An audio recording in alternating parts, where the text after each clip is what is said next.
Welcome to the HR Empowerment Podcast, where we will uncover strategies and new insights from HR professionals who discuss up-to-date regulations, best practices, and the most pressing topics like diversity and equity, leadership, dealing with difficult situations, and much more that affect your bottom line and business. Thanks for joining us. Hey everybody, Wendy Sellers here, the HR lady. Welcome back to our show. We are here today talking about total compensation and pay strategies. And we are here with an expert because I am definitely not the expert on this conversation. We are here with Scott Trumpolt. Hello, how are you? I'm doing just great, Wendy. Thanks so much for having me on your podcast and giving me an opportunity to address your audience. Yeah, absolutely. I mean, listen, this is a hot topic, just talking about total comp in general.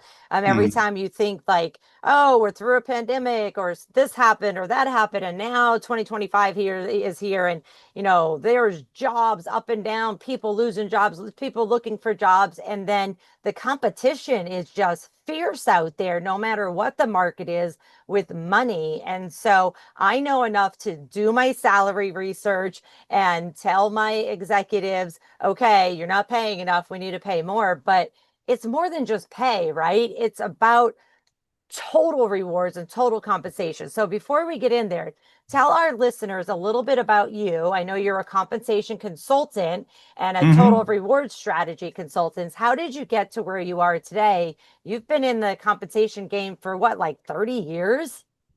Yeah, I was about 18 years in the corporate world, and then for almost the past, coming up on my 13-year anniversary, being a compensation consultant, helping clients in a variety of industries with developing all sorts of compensation solutions. But how I got into it was I had initially gotten a bachelor's degree in a different discipline, and I worked for a few years in that discipline.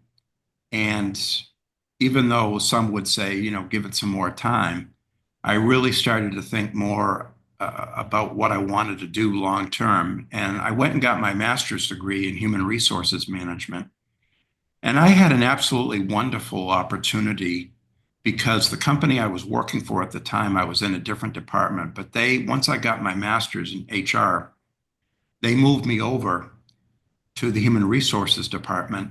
And unlike a lot of folks who have to just take whatever they're given, they might start off as a recruiter, or they might start off in HRIS or training, whatever. They tried me out in a bunch of different areas and to see where I had the most aptitude. And they noticed it was in compensation. And the second benefit that I had was I worked under two gentlemen who were really my mentors.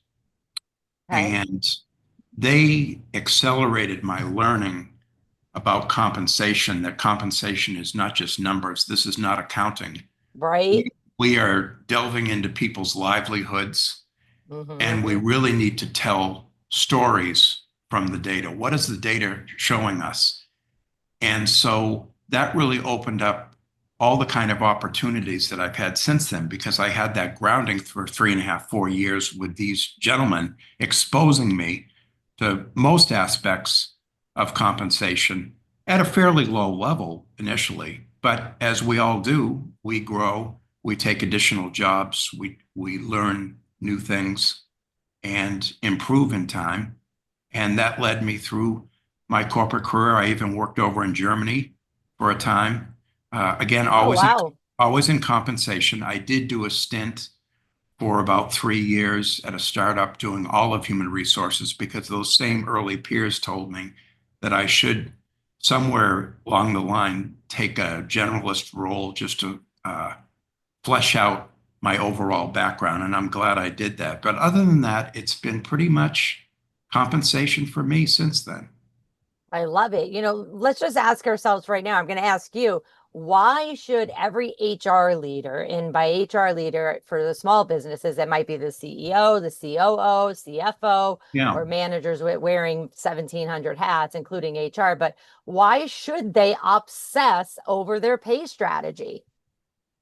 Oh, well, from a human resources perspective, a proper pay strategy, not just a pay strategy, but a proper pay strategy that aligns to the business mission. This is the gateway, Wendy, one of the gateways for HR to greatly strengthen their perception as a strategic partner. Sometimes we get Hmm. lost in the mix because we're not a profit center. And we're always trying to find ways of strengthening that perception as a true partner to the business. And that's why it's so important because it opens up doors to strengthening employee engagement if it's done right. And Right. compensation, like other areas of HR, that's the value that we add, is that we are not part of the bottom line, like I said, not a profit center. But if we can move the needle on employee engagement through our initiatives, that's where we become not a reactive, just working on compliance and performance management issues, but become proactive. So that's more than a brief sentence on that aspect. But I think it's very important to understand that a pay strategy is part of the bigger picture. Yeah, it really is. I mean, money talks, right? It makes Yeah. the difference between, I'll take your job, or yes, I'm applying for your job. And yes, I want to come, be part of an amazing team. It also improves your engagement scores and your retention scores too. And so we can get into some of those stats later. Yeah. I was looking up some things getting ready for this session, and I saw this information from Gartner. 95% of HR leaders agree that integrating rewards with broader business goals boosts talent outcomes, which means it makes your customers happy too. Yet most admit, those are the same 95% of the HR leaders that say, yep, if we have better, total rewards, total compensation, we're going to get better talent. But then most of them admit that they don't have good total reward strategies. So they're like, we know we need it, but we don't have it. So Yeah. that just it blows my mind, but I get it. I do get it. We have so many other things going on. I read another statistic about retention, and it said employees with less than 2 years tenure are 38% likely to quit in the next 12 months. And often it is because their pay is not changing. So that was from Paycor.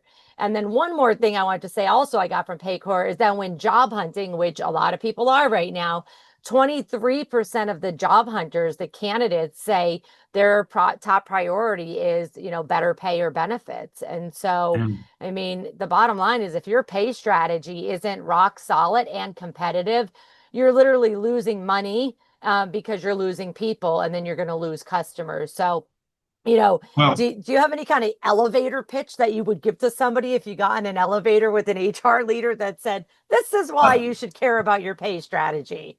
well, you touched on something in your first statistic, which is really important. 95%, I'm paraphrasing a little bit your words, but 95% of them talk about integrating total rewards. But even though they say that in HR, it's not really happening. And it's Right. not all human resources' fault because Yep. you think about it this way. Human resources is, again, I know I said it before, they're not a profit center. So to get the tools that they need internally costs some money.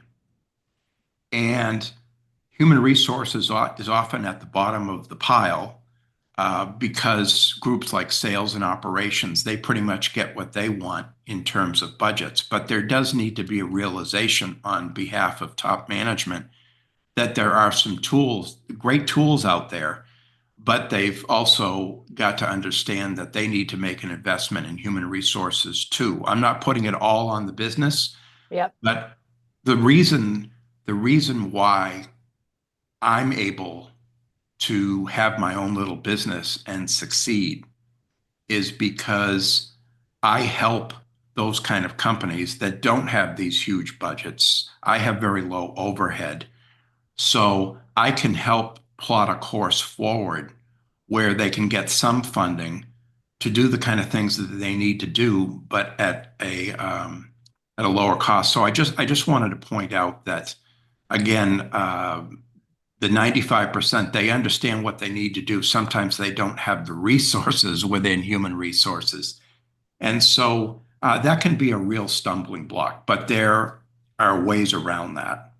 And, we can talk about that as well. Sure. Let's back up here a minute for our listeners who may not be familiar with the terms, total compensation, total rewards. Can you explain what that means? It's not just about the paycheck. Oh, absolutely. Well, total rewards is exactly is that it's in its totality. So when you think about total rewards, you're not just thinking about pay, you're thinking about benefits, you're thinking about employee recognition. You're thinking about all of the different factors in human resources that make up the employee experience. Now, I tend to talk compensation because that's what I know, but each of the different areas of human resources can play a role and need to play a role in moving that needle on employee engagement. So when we talk on this podcast, I'm going to talk primarily about compensation and the kind of solutions that help support employee engagement. But total compensation, and oftentimes employees are not fully aware of all of the different parts that make up their total rewards. It might be their 401k match, the company's match, the amount of money that the company is paying for their health insurance premiums. Sometimes I'll hear about a company that hasn't raised the cost to its employees on their health insurance premiums. They've kept it stabilized, even though the price keeps going up. They should advertise that Right. because total rewards is across the board. It's not just about pay. Yeah, exactly. And you should really be listeners, you should be loud and proud about your amazing benefits, your work-life balance, your hours, your PTO, your sick time, all of that, education reimbursements.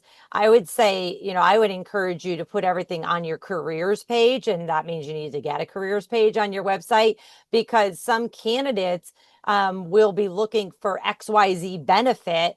And if you don't have it, then you've just wasted all your time in the interview process because they don't find out till the offer letter later on about, a certain benefit they have. And, here's the deal. In the United States, most of our businesses are small businesses. So they're not necessarily going to have all these fancy programs. They may not even have health insurance, but if they have an amazing work culture, pay that is higher than their competitors, which helps the employee go get their own health insurance or get it through maybe a family member or a spouse.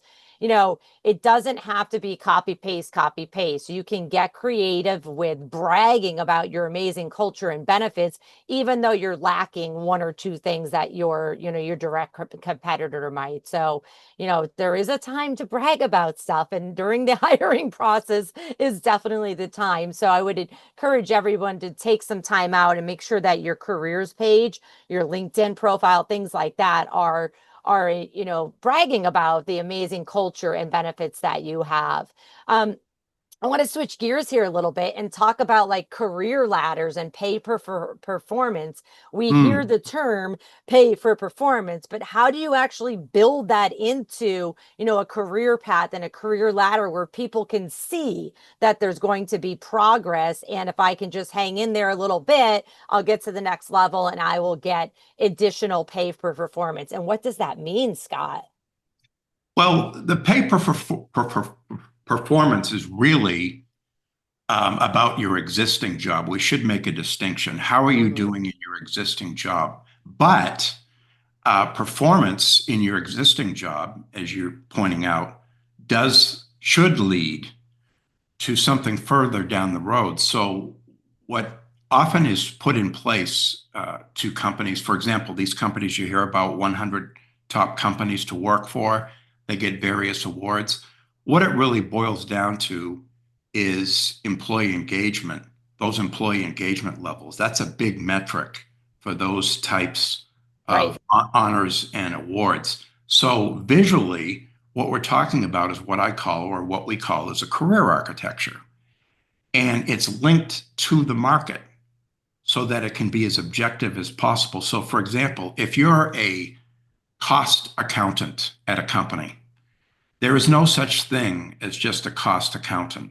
There is an entry-level cost accountant, there's an intermediate level cost accountant, a senior, a specialist, and they all have different criteria to those levels.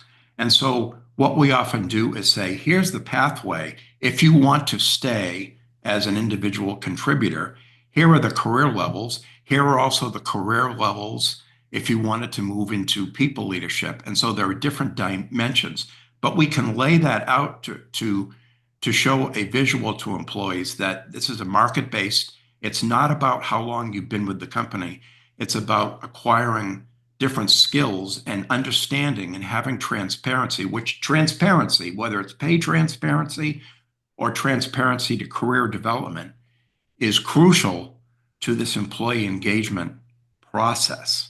So when we lay this out in a career architecture model, the one thing I have to hesitate on or say is that sometimes we miss the mark because when we present a career architecture, we talk about things in a generic sense about what is the next level. Again, using that cost accountant as an example. Here you're on an intermediate level. These are the skills that you require to become a senior level. Okay, fine. But what's missing from this equation is the business need.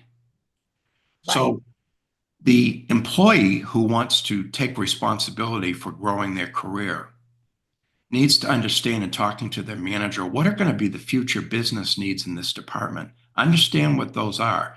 And that may mean that they may need to move laterally into another department to gain those skills. But what that does is it opens up a new kind of dialogue between the employee and the manager. And it's the manager who has the most impact on daily employee engagement. You mentioned at the very beginning of this call about a lot of people mention pay as the reason that they move on. And I will dispute that a little bit in the sense it's not incorrect what you said, but I think pay takes a rap sometimes because it's very easy for an employee on a employee opinion survey to talk about pay. Yeah. What they may be talking about is not that they haven't gotten an increase, but it may be that they don't have transparency to growing their pay. The question is often asked and it becomes very generic. Oh, I left over the pay, but it may not necessarily be that they were underpaid, but it may be a lack of transparency, and pay transparency is such a big issue now.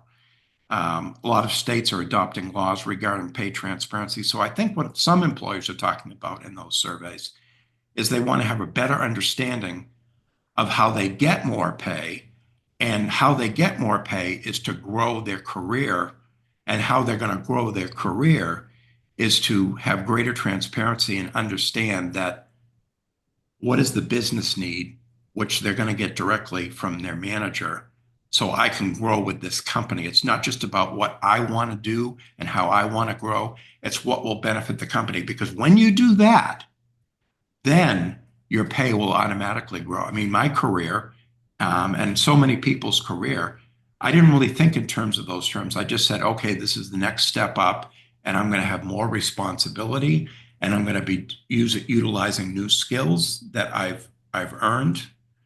So my pay is going to naturally go up, and so it's a natural progression. But I think that's the thing that's missing. Yeah, I completely agree. And on that same line, let's talk about some mistakes. What do most companies, trip up, or what mistakes do many companies make when they're trying to tie compensation to skill growth? Well, it's the biggest one that I see is that they're not linking their own company, their own business need with that skill development. The employee may look at the career architecture model, and they may look at the career level guide. A career level guide basically shows you different dimensions that you need to achieve. For example, as an intermediate level, you may not have to take on project leadership or team leadership, but you will need to do that to become a senior level or a specialist level. Gotcha. And again, there's absent this conversation or this transparency to, well, how am I going to do that? And within the company. So the company needs to specifically align what it says in that career architecture to what the business needs are.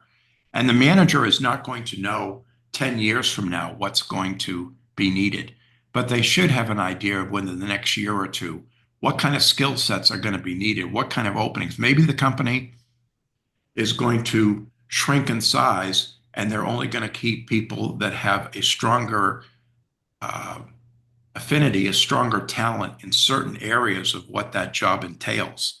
So the individual knowing that will need to strengthen themselves in that area so they become more valuable to the company. So the biggest thing I can say to you when you ask about where do they miss the mark, it's about linking. Every business has different needs to grow their business.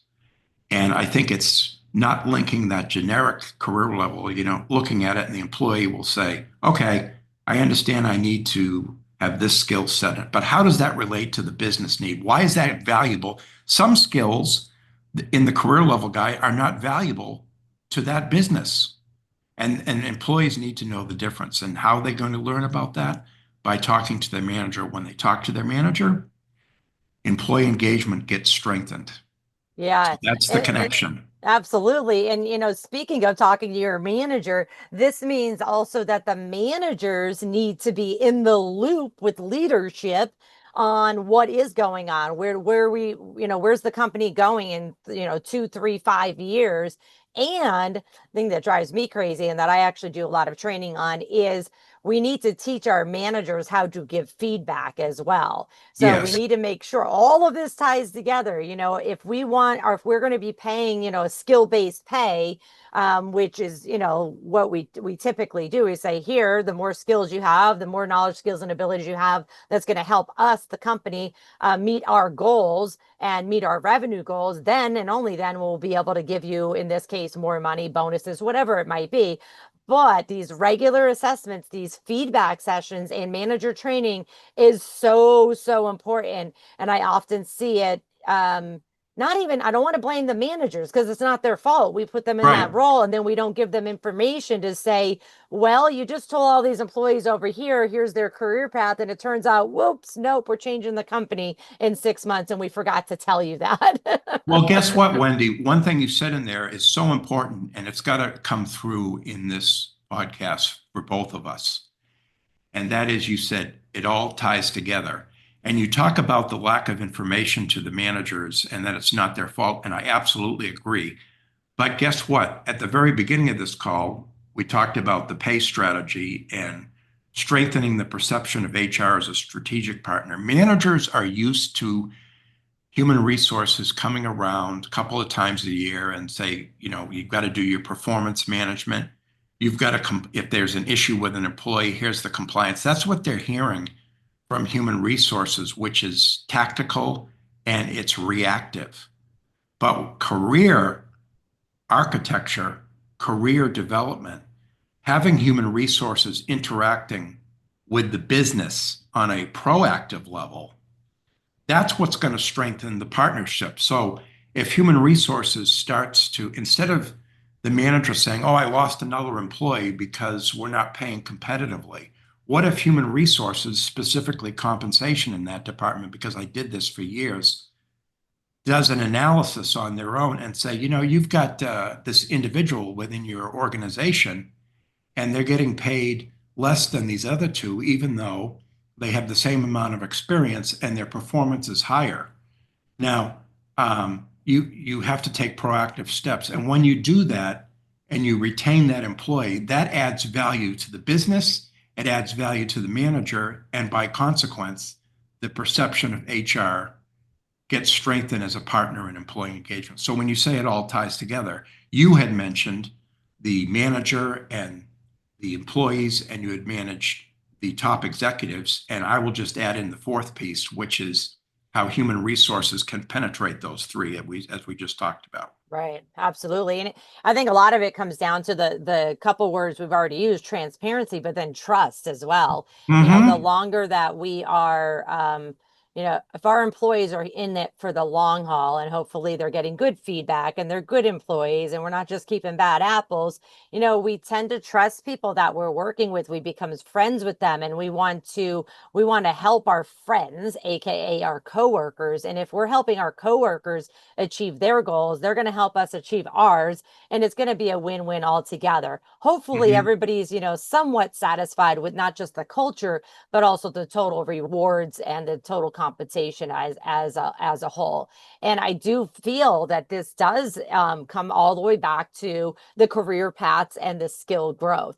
Now, many of our listeners are probably even going to agree with me when I say this. Where listen, not everybody wants to become a manager. Not everybody wants to become a Right. project manager. And I don't blame them one bit. It's a Hmm. lot of work and it's not for everybody. But Right. you should still be able to have a career path that is equivalent compensation wise to if you Absolutely. became a manager, but you're just doing different responsibilities that are equally as important because not everybody's cut out to be a manager. I mean, there's some days that even me as the HR lady, I'm like, please don't let my phone ring today because Yeah. I need a day to just get things done and not deal with people. Dealing with people, it turns out, Scott, it's quite difficult, huh? Well, you touched on it right there. You mentioned this about the equal value. Now, again, if your pay strategy is to be market based, let's have some transparency here for a moment. Understand that you can grow as an individual contributor as long as the business need supports it. But to your very point, I can tell you that if you're a people management director and you are on the other side, you're an individual contributor at the specialist expert level, you are going to get paid similarly between those two roles. So it's a dual career path that we have, because you're right, not everybody wants to be a manager. One of the worst things that we can, I'm sure you can commiserate on this, Wendy, they find someone who's technically very good at their job as an individual contributor. And guess what they do? They make them a manager of people and they don't even have the skills to do it. It's oftentimes the wrong thing to do for the employee and for the company. And so I've been on both sides. I've been an individual contributor and I've been a people leader. And I enjoyed certain aspects of people leading, especially doing mentoring. But the reason why I'm an independent consultant is I love to do the design work. And the further you get up into the management hierarchy, the more you get away from that. That was really the triggering event for me to become an independent consultant. But the good news out there for people is that if they grow their skill set and it's linked to the business need, yes, absolutely. As I said earlier, there is not such thing as a cost accountant. You can be an expert cost accountant, or you could be an entry level or something in between. And yes, in the marketplace, those jobs require different types of skill sets and they pay differently. Obviously, when you're an expert or a specialist in an area such as being a cost accountant, you're going to get paid more than an intermediate. But there needs to be, again, it sound like a broken record, but needs to be a business need. We simply do not promote people without being able to utilize those skills. It's not about how many years you've been with the company.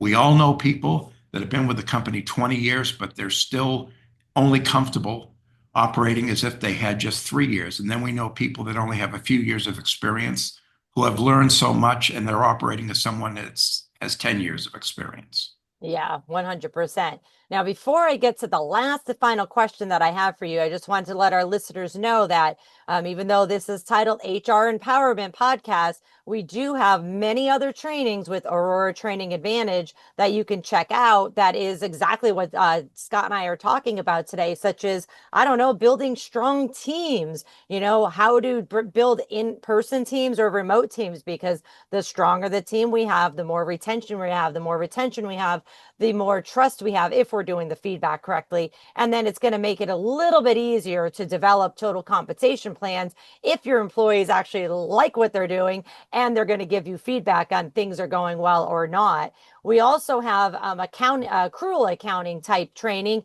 and a lot of payroll training too. I myself can barely add without a calculator, so I would probably need to do some of these trainings as well. But coming up in June, we have blended rates and payroll. We also have information about handling taxation of multi-state employees and what you can and cannot be deducted from employees' wages. With that said, I have one final question for you, Scott, and it's about incentive plans, because this may be part of some companies, total compensation / reward strategy. So if somebody was rolling out an incentive plan for the first time in their company, how do you measure return on investment on like new incentive plans for roles? And where do we usually see these? Are these only for sales roles? Well, no, there are different types of incentive plans. There's sales commissions, there's sales bonus programs, there's annual company management incentive plans. So all different types of incentives. But the most, in terms of measuring, oftentimes what I find is that I will get called, if I can use an example from my own business, they're not pleased with the incentive plan that they have. And what I start to do is I start to look back in terms of measuring. If I'm going to put in a new design plan, first I have to understand how the old one operated. And so how I will look at it is pretty simple. A sales plan should pay for itself and then some. And so if I look at the revenue that was generated under that sales plan, hence the reason for a sales plan is often to generate revenue for the company along with some other measurements. So you can see what the cost paid out to the employees were, and then you can compare it. You can compare the revenue that was brought in against what it costs them to create that plan, to pay those employees to execute on that.